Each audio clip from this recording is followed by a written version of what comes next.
En una mañana fría y sombría, típica de cualquier cuartel donde el café sabe a tierra y el sol sale solo para burlarse de los pobres reclutas, la sección Bravo se preparaba para otro día bajo el glorioso mando del capitán Robles. Robles, un hombre cuyo sentido del liderazgo solo era superado por su capacidad de arruinar la moral, tenía un talento especial, lograba hacer que hasta la bandera se sintiera incómoda de ondear. Pero claro, la disciplina y la cohesión eran su bandera, o al menos, eso decía cada vez que le convenía. Todo comenzó cuando Robles descubrió a los voladores, esos soldados que preferían aflojar la cartera antes que los cordones de sus botas. ¡Oh, qué conveniente!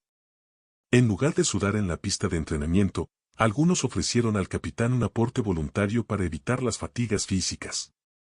Y Robles, siempre tan atento a las necesidades económicas de su bolsillo, aceptó con una sonrisa digna de un vendedor de seguros, prometiendo que esos sacrificios monetarios no afectarían la moral del equipo.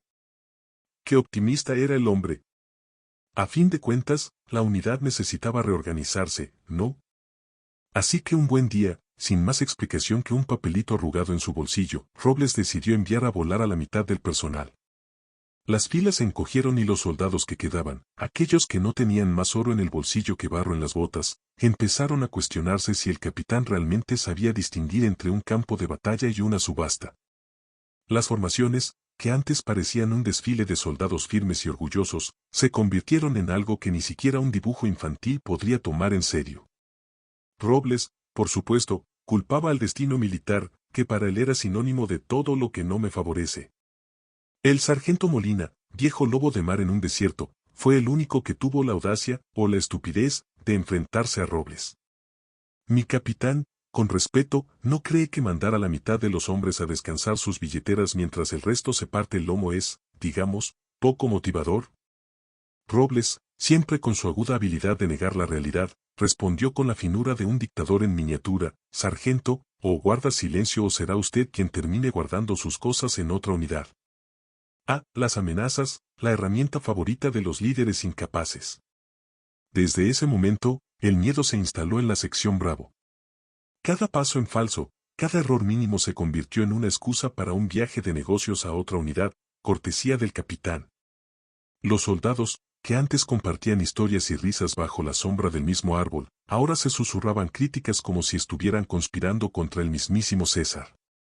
El ambiente estaba más tenso que las cuerdas de un paracaídas en una tormenta, y la amenaza de ser exiliado era tan común como los mosquitos en verano. Con cada nuevo día, la situación se volvía más absurda. Los soldados empezaron a especular sobre quién sería el próximo en ser enviado de vacaciones. Incluso comenzaron a circular apuestas, aunque nunca quedó claro si Robles también había metido dinero en la quiniela. Nadie quería levantar la cabeza, no fuera a ser que el capitán, con sus ojos de buitre, la notara y decidiera que la unidad estaría mejor sin ella.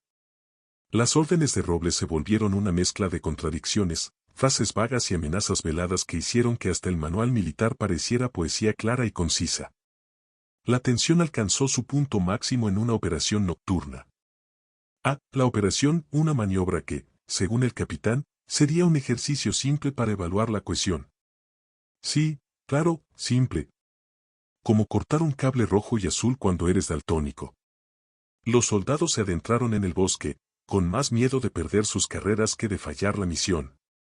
La noche, oscura como la conciencia de Robles, los envolvió en una confusión tan grande que nadie sabía si estaban siguiendo órdenes o simplemente caminando en círculos. Los disparos resonaron en la noche, aunque la única cosa que lograron herir fue el orgullo del capitán. El desastre fue total. Cuando finalmente emergieron del bosque, con la dignidad en los talones y la moral por los suelos, Robles los esperaba con una sonrisa que habría hecho llorar a cualquier comediante.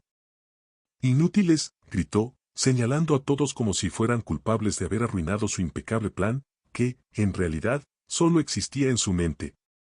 Claro, la culpa nunca era suya. El sol podía quemar la tierra y, para él, la única responsabilidad sería del campesino por no cultivar sombra. Pero el destino es un bromista, y esa vez decidió que ya había tenido suficiente con Robles. El coronel Salgado, el mismísimo oficial que rara vez bajaba de su torre de marfil, descendió como un ángel vengador, bueno, más bien como un tío muy serio al que le has estropeado la fiesta. con su uniforme perfectamente planchado y su mirada que podía derretir una roca, convocó a toda la unidad. Soldados, comenzó con una voz que sonaba como un himno nacional en tono menor, he oído que aquí se confunde el liderazgo con la lotería. El capitán Robles, que en ese momento se desinfló como un globo pinchado, no tuvo otra opción que escuchar cómo el coronel desmenuzaba su liderazgo como un crítico culinario frente a un plato de sopa fría. Un verdadero líder no compra la lealtad de sus hombres, ni la amenaza, dijo el coronel, mientras los soldados trataban de no aplaudir abiertamente. Con un suspiro más pesado que la mochila de un recluta, Robles renunció, no sin antes intentar culpar a la falta de disciplina de sus hombres. La autojustificación, la mejor amiga del incompetente. Salgado tomó el mando y comenzó a deshacer las barbaridades de Robles. Los soldados voladores regresaron, y la unidad, cual ave fénix que resurge de las cenizas del mal liderazgo, empezó a recuperar algo parecido al espíritu de cuerpo.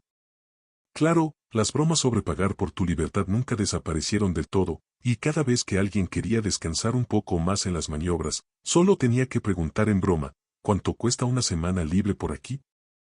Al final, la sección Bravo se reformó. El nuevo liderazgo permitió que los soldados respiraran de nuevo, y poco a poco, la sombra del capitán Robles se desvaneció en el pasado, reemplazada por un mando que no aceptaba sobornos, ni en efectivo ni en especie. Pero la lección quedó grabada en cada uno, el espíritu de cuerpo se forja en el barro, no en los billetes, y un buen líder debe ser como el café militar, fuerte, sin dulzura y sin lugar para las excusas baratas.